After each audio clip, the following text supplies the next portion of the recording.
Yeah. Okay. Hi, and welcome to another episode of uh, Fast Times with Jermey Linn. We have a very special guest today, Anita Nall, who's a 1992 Olympic gold, silver, and bronze medalist. Um, Kind of very close to my heart because the first time we met, I think we were probably both about 8 years old. We were on the same swim team. And by the time she was 16, she had moved away to Baltimore and kind of come of age in her career very quickly. By the time she was 16 years old, she was a 92 Olympian, and that for me, Anita was, and I tell everybody this in every show I do. There was a moment in time when I was inspired to believe it was possible for me to Mm. do something really special with my swimming, like go to the Olympics. And it really was the moment in time when I found out that you were an Olympian and that you were capable of winning Olympic gold medals. All of a sudden, instead of just being superheroes that went to the Olympics, not that you're not a superhero, Anita, but it's like, wow, this is somebody I know, my friend. I think I can do it too. So to have somebody to on this show that it has inspired me so much to be the person I am today and the person that I wanted to become when I was a youngster, it is such an honor. Welcome, Anita. Well, thank you. The funny part about that it is that your brother, whom before you came up and started getting into, I would say, like what we maybe call it a heavier training load. Uh, I was training with your brother. And the picture you sent me the other day, I just loved it because I just loved him dearly. And same with you, but we weren't in the same, training time at the club at that time, but your family was always very special to ours. So For thank you those of for you those kind listening, words. when she says she trained with my brother's 5 years older than both of us. So when she was 12 years old, she was training with my 17-year-old brother, and I was training with the 12-year-olds. So that's kind of way that worked for us. And you really did. You saw some great success in your career very early in life. You understood the work ethic. You understood what it was going to take inside the pool and inside your own head to be able to be successful. Um, when you look back to having such success so early, and now you have the retrospect of being a grown person, it's always interesting to think if you would have done anything different at that time when you were very young. Would you have done anything differently? Gosh, no, I loved our team growing up. We talked about this on text the other day, our summer team experiences. I loved all of it. I loved playing at the pool all day in the summers. Unfortunately, the pool that I swim at no longer exists, but I found that my childhood involving swimming was fantastic. Loved every part of it, really. And Yeah. then, things really kicked up a notch for me when I moved from Pennsylvania to Baltimore at the age of 12. And then that was just a whole nother level. So when I look at up to 12, not that I didn't love afterwards, but it was just a different experience then at that point. It was like, I was in the big leagues at that point, but before it was a lot of play for me. And I loved that. Sure, and I think when you get that growing up with play, it never really leaves your heart in how you approach what you're doing. You have a fun time doing it, and it really seemed like every moment you spent at the pool, you were really enjoying yourself.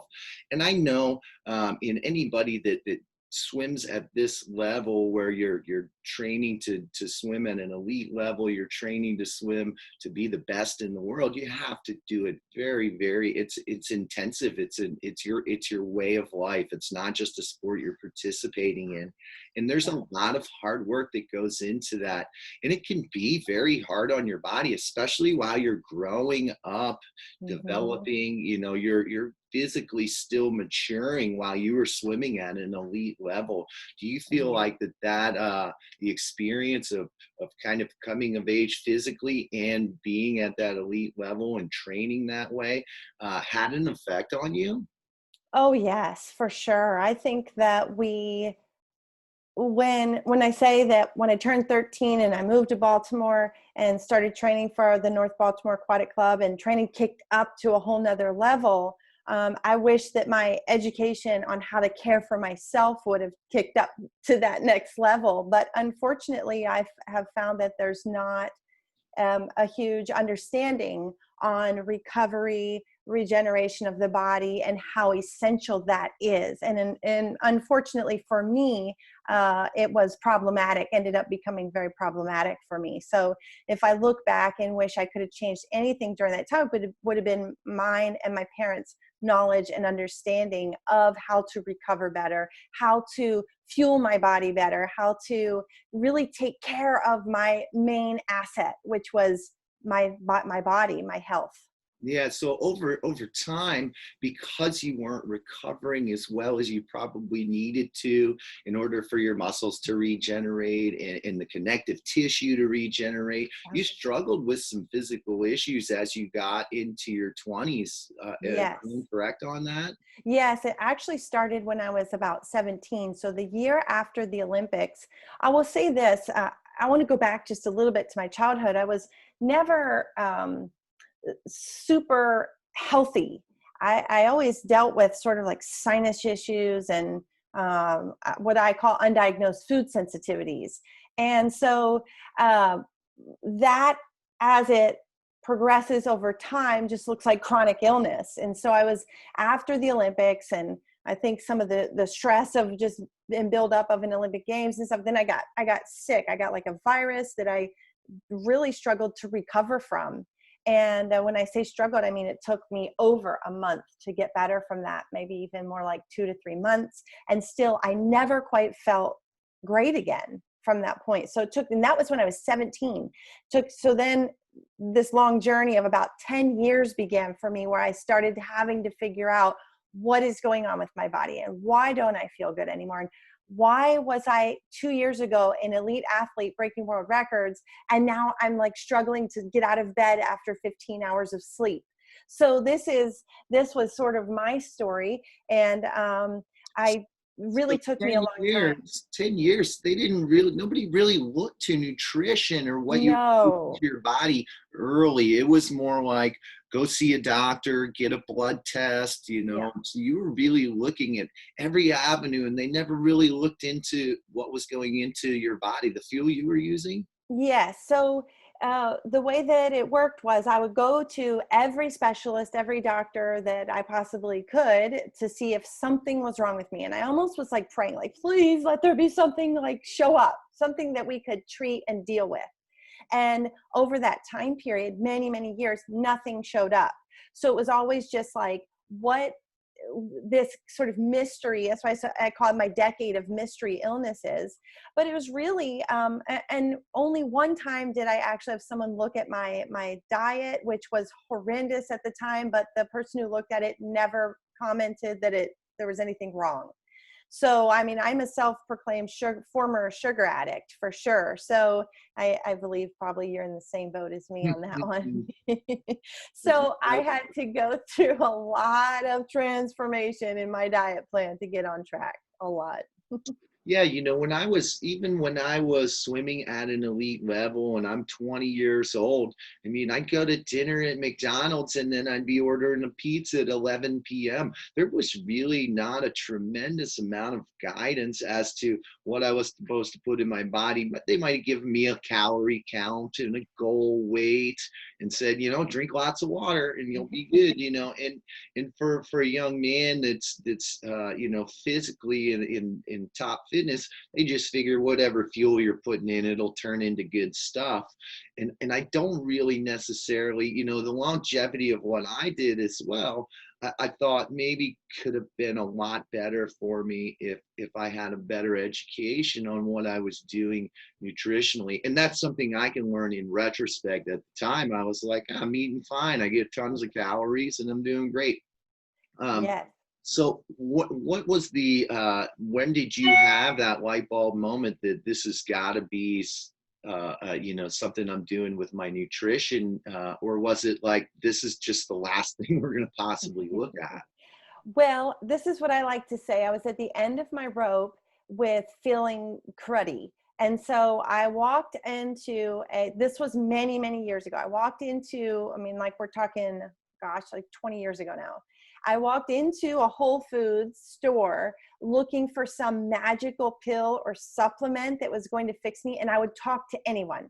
If anyone would talk to me, remember, all my lab work was coming back, nothing wrong, nothing wrong, nothing wrong, because there was no glaringly obvious imbalances at that point that they were checking for, or that they knew to check for.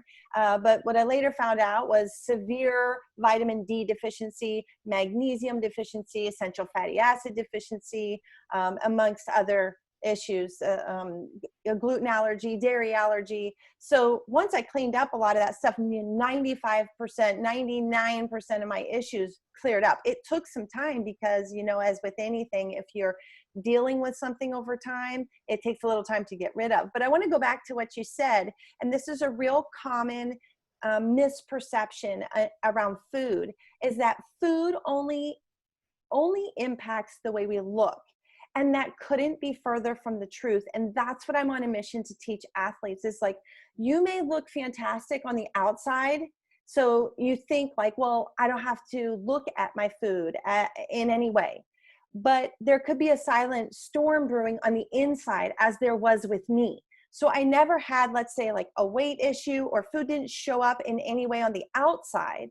But there was this silent storm of inflammation brewing on the inside. And so that can happen, and we're learning more and more about inflammation. It's even more in the mainstream, because, you know, I went to like a holistic school where we learned about inflammation many, many years ago, before mainstream was ever talking about that word. But now we're learning to understand it better. And I talk a lot about that in my program, how there's an acute inflammation, which you have to have. So I don't want to say all inflammation is bad, but there's an acute level of inflammation, let's say when you have an injury that's needed for the body to help get into repair of that situation, let's say like a shoulder or something. But then there's ongoing inflammation over time, like this low grade fire that can burn. And that's what I was dealing with. And that's why it wasn't showing up glaringly on any tests.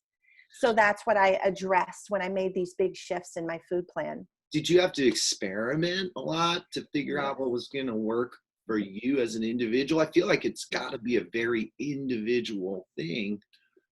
Yes, great question. And yes, I did. So I actually did have, in 1998, I had a doctor at Johns Hopkins University. So what had happened was they sent me in, they, meaning doctors who they didn't know what to do with me. So they finally sent me to like an infectious disease doc at Hopkins, who was dealing with people similar to, they were having my similar experience, like kind of sick all the time, but nothing glaringly obvious showing up as major problems on the scans and tests.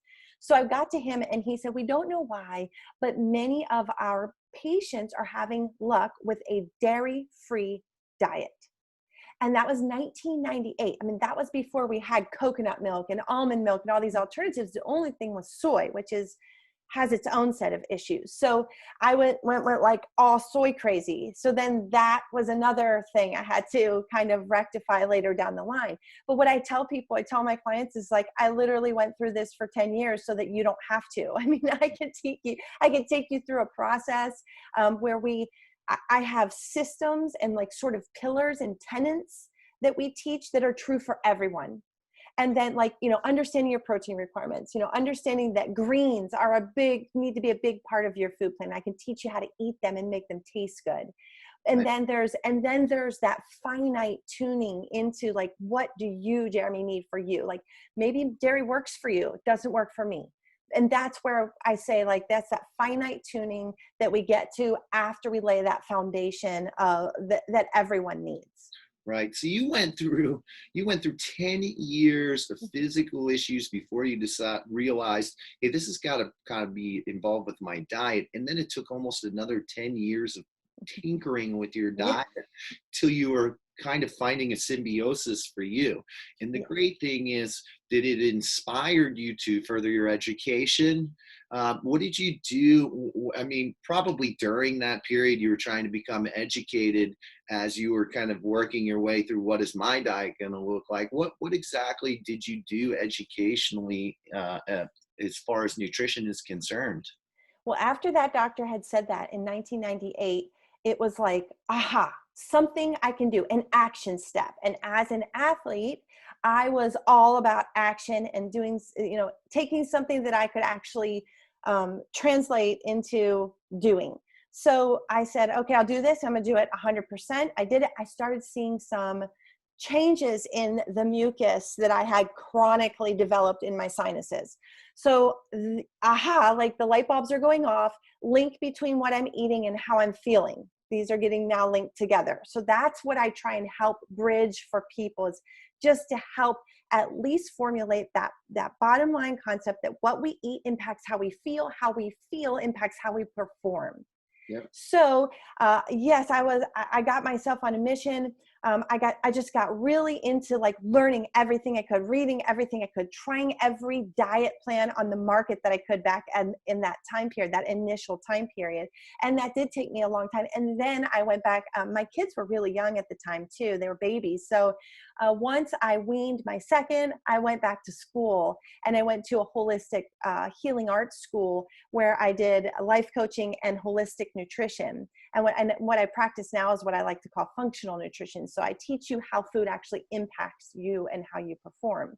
But then I also bring on a registered dietitian onto my program, who she kind of has that perspective. So we have different perspectives, which creates this very holistic program and doesn't leave much out.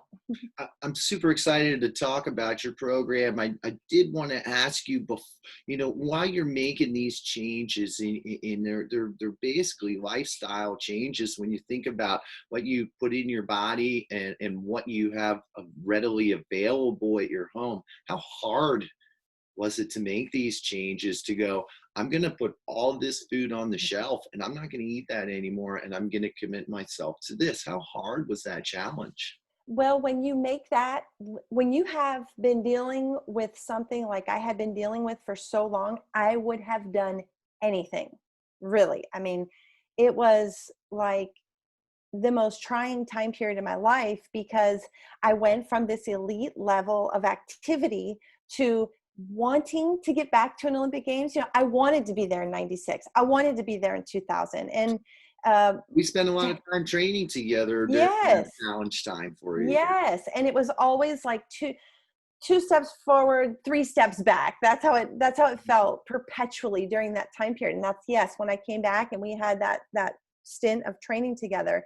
So I had always mentally wanted to do it. It's like I had the fight, I had the go, but my body kept breaking down. And that was the frustrating part. And so that was over time, and during that time when we were training together before 96 was that, I was dairy free at that time. So I'd made that connection, but I hadn't taken it any further. I was still addicted to sugar, totally overeating added sugars in my foods. I'm not talking about like fruit here, or honey or maple syrup, those naturally. I'm talking about, corn muffins that are just loaded with extra sugar, and candy and gummy bears and that type of stuff. So I was still eating that type of stuff and not making that link yet. So I had a ways to go after that, and eventually just kept at it. And that's what I bring to people, is that like, you don't need to take that much time. I had no one guiding me. I had no one to teach me about this. So that was also a frustrating piece. It was really self-driven. I'm so excited about this. For my student athletes that are going to be listening, they know for me that I try not to venture too deep into things that I'm not a professional at, and nutrition is not something that I'm a professional at. I can tell them, let's get some calorie counting done. Let's get, this, that, or the other done. But, for me to be able to tell them, hey, fill your refrigerator with this, or let's try and make a commitment to this, it would be foolish. And I was telling you earlier, my wife and I have made a challenge for ourselves this week, and it's just kind of serendipitous that we're talking and the same week that this is happening. But my wife and I have put down caffeine, dairy, all meats, and we're just trying this for a week to see how it goes for us. I have to tell you, we're terribly hungry right now. I've been doing it for 48 hours, and I'm terribly hungry. And I think that that's something that can you speak to that? Will be a part of what happens to you when you change your diet. Yes, it can be very challenging. And I definitely don't want young people doing like cleanses like that, especially young athletes. Is too hard for their bodies when they're in training. So we don't want them to do that type of thing. I want to make sure we're not promoting that for them, but that you can play around with food and start to notice, like, hey, when I had that, I had a lot of mucus when I ate that ice cream last night, or I started doing this, or after I ate that pizza last night. And you start to make this link, but the first level is just starting to notice. Yeah. You've got to get really present and also make a distinction for yourself that food is more than how we look. Food is actually your health. It really is. And it operates everything that's going on internally, from your energy to your sleep patterns to your muscle development, is going to be determined by the fuel you put in your body. So you've got to get out of this mindset first that food is only how we look, or if my stomach's upset or not. Yeah. It is so much more, from your skin, how your skin is. If I'm eating poorly, I'm breaking out. I break out, and because our skin is our number one detoxifier. Right. So things will show up on the skin that are going on internally. It's like a sign. So these are the little things you can start to look at and start to ask yourself. I also have a symptom assessment on my website that people can take to find out their inflammation level. So that's a great place to start too. At AnitaNall.com, you can take my symptom assessment, which I will tell you, for young athletes, I'm really excited because I'm working on a fueling assessment right now, so that young athletes can actually go on my website and take their fueling assessment to find out how they're fueling, how I'm scoring them on a fueling. And these are things that I've put elite athletes through for years. My systems, I'm just getting things, now available to groups, but this is really fun. And this is like literally something that I've put Dana Vollmer through, is my symptom assessment. I put Brock Lesnar through from the UFC, like anyone I've ever worked with, I put them through this same assessment, and you can take that on my website. Yes. So after all the challenges you went through, and then the education you got for yourself, you excel at everything you're doing. So it just, the next step for you was, hey, I'm going to start a company that can help other people. And one of my favorite parts about you is you always have wanted to give back, no matter what part you're doing. And I feel like, you got this great education on what you can do for nutritionally to make yourself feel better, to recover better. You have it for yourself. Now you want to share it. Now, yes. And tell me a little bit about, building that company. And you mentioned Dana Vollmer. You've gotten a chance to work with some very elite athletes. Mm-hmm. And, tell me how that company itself kind of came into fruition. Yeah. So there's another piece to me, which is my husband, who is he was an NFL strength coach for 10 years. Just recently came out of the NFL to actually be the strength coach for our son's football team. So we've made an effort or a focus to be really like with our kids through high school years and be tight with them. So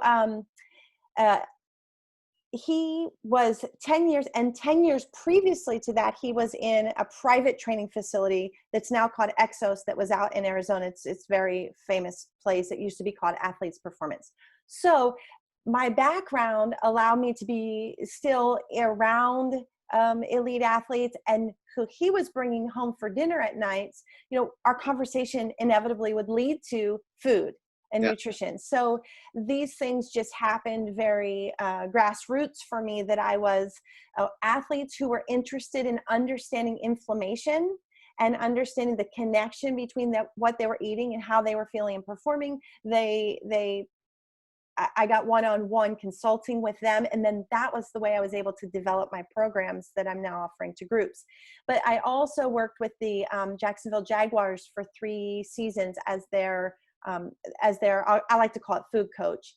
And that was really a great time for me too, to get a few Mercedes Lewis, Maurice Jones-Drew. We had guys coming in like of that caliber, Eben Britton, all kinds of really great guys I got to work with and watch them experiment with food on their own, use some of my tenets, some of my formulas. I have a formula that's trademarked.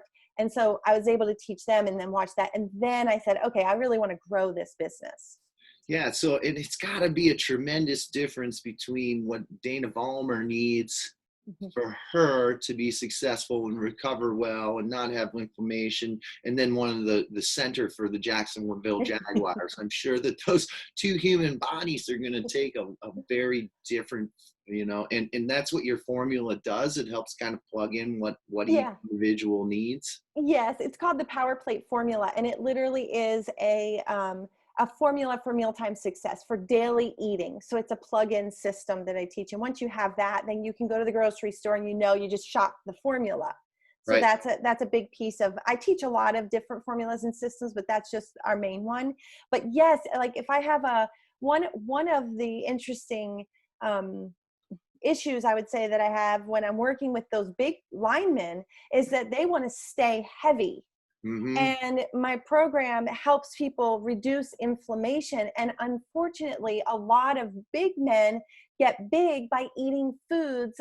If not that they're not already 6'5", some of them like Taylor Lewan here for Tennessee,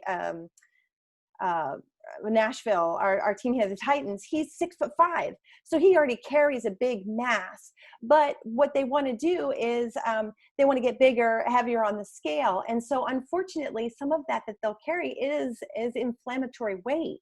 So they always feel better on my program, but sometimes the scale starts to show a little less weight than they need. That's the caveat of football players versus like a swimmer. But if they can see a response in speed and power and explosiveness and recovery rate, I'll give up a few pounds for that. Yes.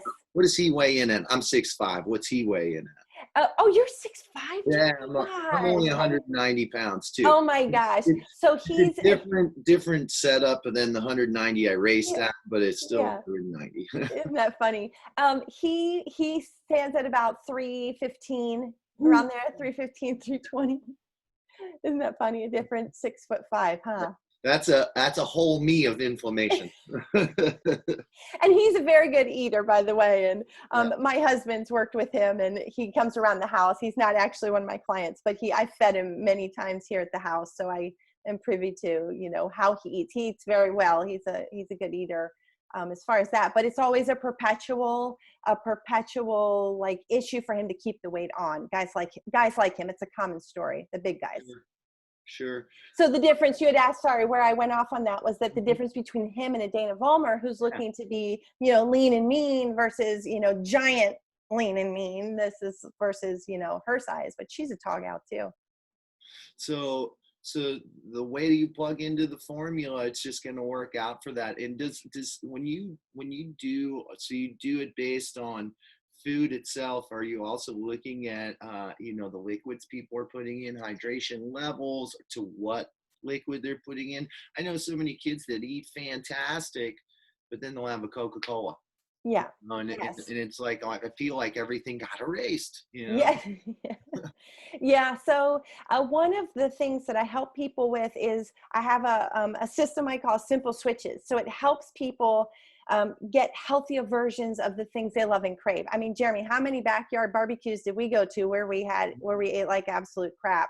And I look back at that and like, I do this, I have parties with my kids, but we have different versions of the things that you and I grew up with. So, like, for example, one of these simple switches is if you take like seltzer water, let's say you get, my favorite is like a cherry LaCroix or LaCroix if you're French. And so you get like a cherry flavored one, and then you get what's called stevia, like a cola flavored stevia, and put that in your cherry seltzer. To me, it tastes like Dr. Pepper. It's very similar. Right. Now, it's not the same. Okay, but so I help kids transition, and that is a transition. Friends come over, they're kind of like, "What's that crazy soda your mom?"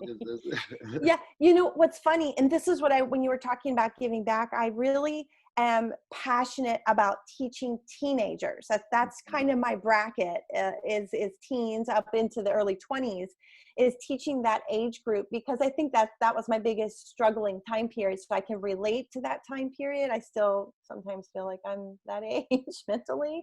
So I can relate to that. Plus now I have 2 kids in that age bracket. Sure. And I am passionate about empowering them. I find that kids who don't get any education on this are, they're more prone to eating disorders. They're more prone to doing crazy, like binging on protein supplements and possibly getting into or sideways on maybe steroids, or looking down that avenue of performance enhancing drugs. So I feel like this is an extremely empowering and necessary education for all kids who are serious about their sport. So, we've talked a lot about the physical application of the diet. I feel like that there's got to be a tremendous pathway towards what happens mentally, and we use the mental side of what we do. It's such a powerful tool. Even back when we were swimming for Coach Frazier, he was making us visualize, and that it's always been known that there's a lot of power in what you can do mentally. And I feel like that there's got to be some real help nutritionally for the power of what you can do with your mind. Huge difference maker is food. And I'll just tell you what some of my clients report: more clarity, more focus, more stable energy, instead of these type of energy sways that we've all experienced when we have a Coke or a thing of Skittles. You're more here, you're higher level of energy consistently throughout the day. Clarity, energy, focus. And then I also find that people, the way that we eat can also create a better environment for less depression as well. So there's a lot of things going on between the gut and the brain that happen in terms of neurotransmitters. So there's a lot of now science backing that the gut actually determines a lot of what's going on in the brain. So there's even that science it's emerging and out there.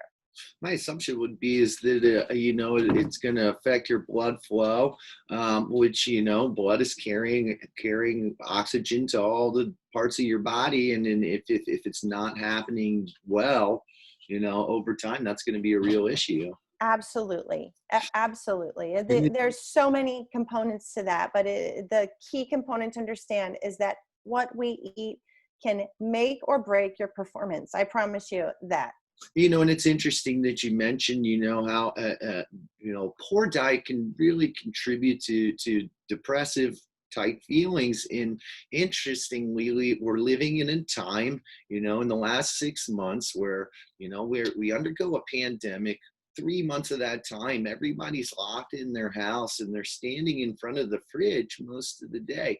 And I think a lot of diets changed, maybe it's not for the better. And over that time, and then they're coming back to trying to train and get back into academics, and they're finding themselves low energy. They're finding themselves unmotivated. And I feel like it has so much to do with, a long period of time, or even a short period of time like that, where they just had poor fueling. Absolutely. Now is the time while we're, I think that, and I don't know your area, what's going on with the pool situation, but when all over the country, kids are still at less capacity to practice. There's no better time than now than to focus on the things that you can control, which is what you're putting in your mouth every day. We talk about it constantly. You go, how it is. You go to a swim meet. There's all these things going on around you, from the temperature of the water to the overcrowding to whatever it is. Things you can't control. And the things you can focus on are what you can control. And it's seemingly, this is such a highly ignored thing because, okay, I got some calories in me and I'm going to go to sleep, Speaking of, I feel like sleep is our best recovery time. Yes. It's funny you say that, Jeremy. Sleep, Yeah, absolutely. In fact, I have, we have a package called our Power 5 Jumpstart, which is coming out very soon. It's like the 5 top trainings that I think every athlete, if they don't do anything else, just do these top 5 trainings. And the final one is sleep and performance. And you might go, well, like you're a nutritionist, wellness coach, and we're talking about performance. Yes, sleep is the time that hormones are happening, man. I mean, like, especially testosterone and growth hormone. And for this age bracket that I am, bent on changing the direction and the course of their lives with food, this is it's imperative they understand sleep. And a lot of them are hyped up on energy drinks and can't get to sleep at night. And then they're playing video games and then the blue light. I mean, there's so many components to this, and we have a whole training on that. Right. Yeah. I feel like a whole nother subject is the blue lights in the video game, in the screen time, the contribution that those have to what we're doing. I'm so glad that we can be looking into what we're talking about with nutrition in those moments when they're standing in front of the fridge and what they see in front of them. You're a parent now. It was different when you were just thinking about yourself and fueling for yourself. You're a parent of teenagers. How important is it for them to be looking at a refrigerator or a cupboard that is stocked full of good things to eat? There's not bad choices there. Yeah. Yeah, I always tell parents that you're, as a parent, you have a couple of main jobs when it comes to food. Number one is to not bring in food. If you don't want your kid to eat X, Y, or Z, and you think it's not helping them, please don't put it in the pantry. It's even an adult has a hard time with that. Yes. I have a hard time looking at whatever it is and not eating it, chocolate chip cookies, and not eating like 6 of them. So it's best not to have them and just be like, oh, you need better willpower. I mean, that's really hard for adults. The second biggest and most important job as a parent in terms of food is really you're the formulator of your child's taste buds. Yep. And it's not that taste buds can't change over time. I can tell you that mine have totally changed over time, but it does take effort, desire, and a considerable amount of willpower to do that over time versus just establishing that from the beginning. And I've been very fortunate because I've been in this nutrition game for so long. I've been able to develop my kids' taste buds in that way. So that meaning that, greens aren't gross to them. And I also teach, I went to school where I had to do cooking classes, so I know how to make them taste good and be healthful at the same time. Yeah, when I was coming up, the reason I didn't like greens is because they boiled some lima beans and put them in front of me, and they were terrible. It's gross. And we also have this fear, this really absurd fear of fats in our culture, which is, I am totally against that. We love healthy fats at Fuel, Compete, Repeat. And I get kids, putting some butter or like grass-fed butter, or if you're dairy free like me, like a coconut oil that's butter flavored on your greens is fantastic. And and kids need healthy fats. And that's what I was going to tell you too about what you're doing this week. Make sure you guys are getting enough healthy fats. That'll help you feel more full. Yeah, originally the guide that we were given was eat fruits and vegetables only, don't have any healthy fats in it. And I think that they were trying to lose weight. And like I said, I'm 6'5", 190. Yeah. I can't lose 15 pounds this week. It would be very hard for me. So I think we, and that speaks to the individualization. Like, I'm in for the challenge. I'm in for it because I feel like it's the mental challenge I needed right now to kind of give me a boost. And I want to see that I feel different, I'm drinking 5 cups of coffee a day and those sort of things. And I just wanted to take a week to say, let me reset this and see how I feel. And then I feel like it's going to help me change some of my habits as I move forward. So, and I think that that's an important idea, like for each individual to have their goals in mind, like just losing 15 pounds, or, what is this going to do for me? And what do I want it to do for me? Do you see that helping somebody set a goal for why they would be doing it? I mean, it's just like anything, if I have details, I'm more apt to stay committed to it. Absolutely. And when we look at young people, teenagers who are training hard every day, their goals will probably be more things like energy. I want to have better energy at my 4 o'clock practice, and stay consistently energized through practice. So that might be a goal for that age bracket versus you and I, who are looking to be leaner and, and age slower. So that we have definitely different goals with that age bracket. And another goal for them that age might be to put on, I work with our football team here, and it might be something like a young football player wants to put on 10 pounds of lean mass. And that's a big one with football, obviously. Sure. We're our young men, even our young ladies that are doing things really well. They're very fit, and we know strength is going to be one of our next goals. And we talk about it, but I don't feel comfortable saying I want you to put on 5 pounds. I tell them, look at your weight and make a reasonable goal of increase. No Yes. more than this much, so and for me, I don't feel like I should be giving them that information. That's why I'm so excited about having somebody like you, and somewhere that we can direct these young student athletes. Tell me about your website and tell me what's going on with that. Well, I applaud you for not trying to wear 16 different hats and be what your specialty is. And then what you do is you send them to us, because we have the bases covered on this, and anything dealing with, we don't talk a ton about numbers on our program except for protein amounts, because we don't work from that traditional calories in, calories out perspective. We talk a lot about understanding food and just how it impacts your athletic performance in terms of energy, focus, muscle development, etc. So yes, my program. So the Power 5 thing I talked about is Power 5 package is coming out soon. I'm so excited about that. And we're like this close to launching that.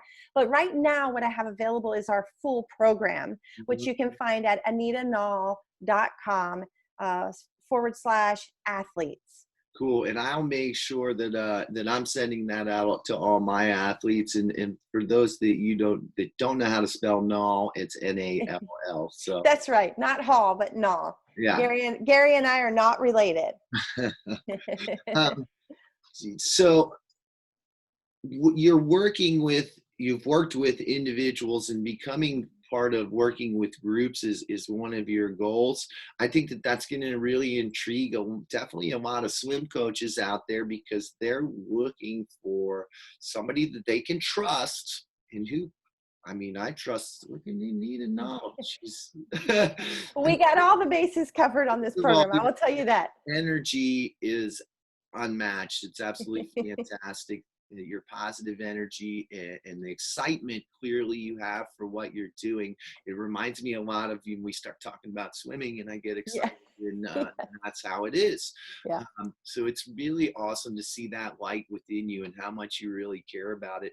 And to me, that's the kind of person I want to send my training group to. So you're not just only working with individuals, you're also trying to start to work in doing things with groups. Yes. And my program right now that's available, and the one that's coming, the Power 5 package, they're all available online. Like anyone could go get that right now and start that program right now. It's all on an online platform. But what we also have coming that's really exciting is called Team Fuel Compete Repeat. So we're going to have a monthly team atmosphere, like online, so that one of the things I've found is even when people get the trainings, then the next thing after that is, okay, they need a little coaching. And so Rebecca and I, my registered dietitian on staff, we have put together a monthly team atmosphere, so parents can join that as well. And that's coming very soon, along with the Power 5 Jumpstart.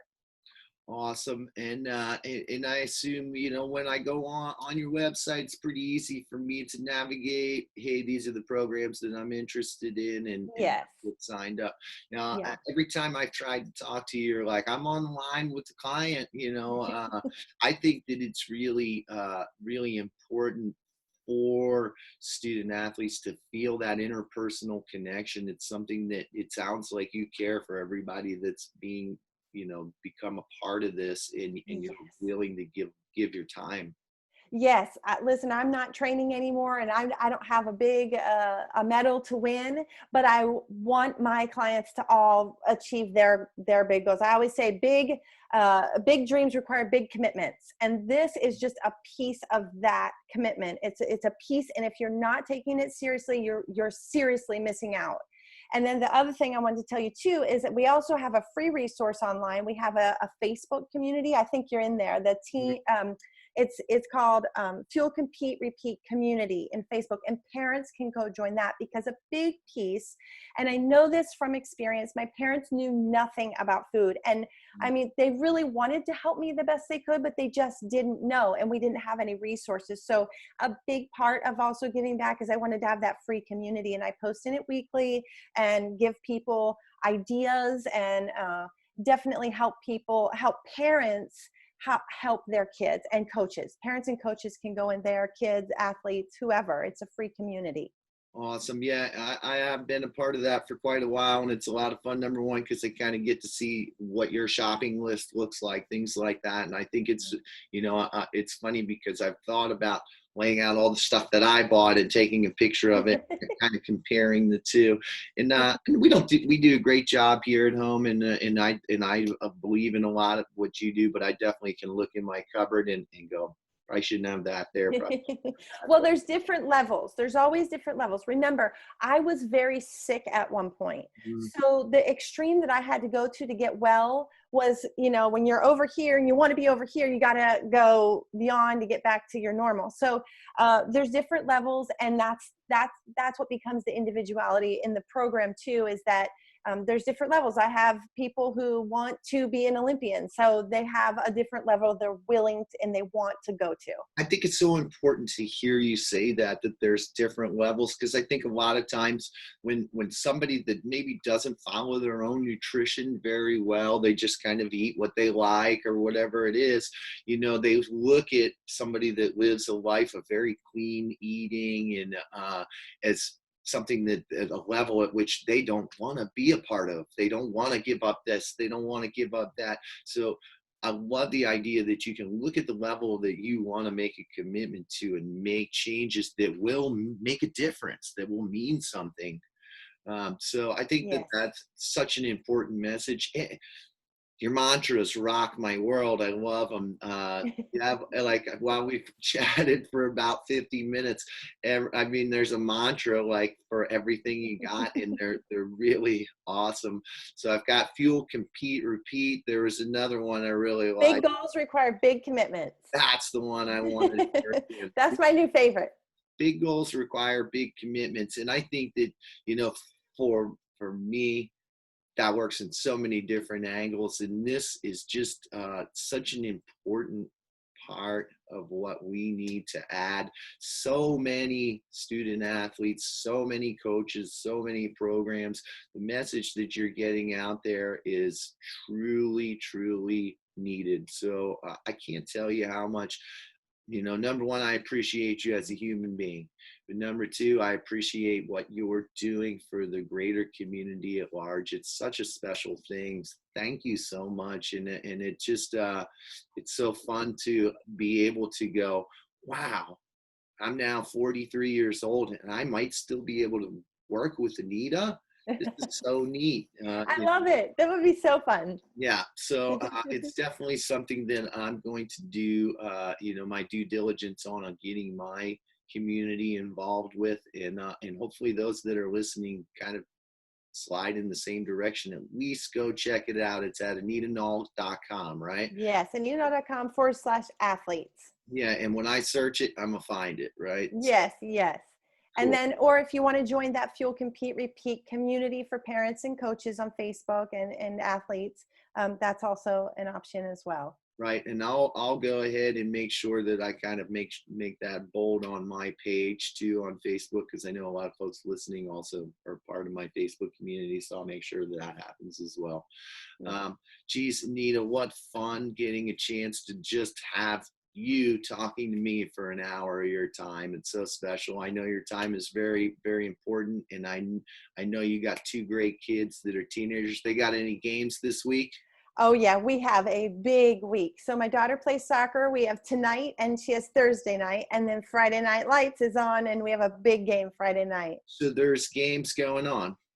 Yes, we're in Tennessee. I feel very fortunate that we have moved forward with sports here, and really just like our kids couldn't be happier. And I really shudder to think if they wouldn't have had them, how it would have been. So we feel very blessed here.